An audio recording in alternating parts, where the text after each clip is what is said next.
Hello, welcome to my short video. তো আমরা জসিমউদ্দিনের বাড়িতে এসেছিলাম। আপনারা চ্যানেলে ফুল ভিডিও আছে। এখন আমরা এখানে এসেছি। এখানে অনেক ফুড কর্নার আছে, দেখাই। দেখতেই পাচ্ছেন এখানে কতগুলো ফুড কর্নার আছে।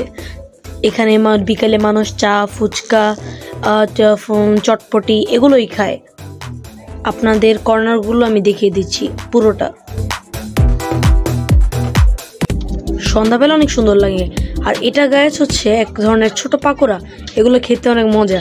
আমি কারাকারি করে কয়েকটা নিয়ে নিলাম। এই যে এগুলো, এটা হচ্ছে ফুচকা। আর আমি নিয়েছিলাম চটপটি। এই যে আমার চটপটি অনেক ঝাল ছিল, তাই আমি একটা লাচ্ছিও নিয়ে নিলাম। এটা আমার লাচ্ছি। আর গাইস, আজকের এই শর্ট ভিডিও এখানেই শেষ করছি। টাটা।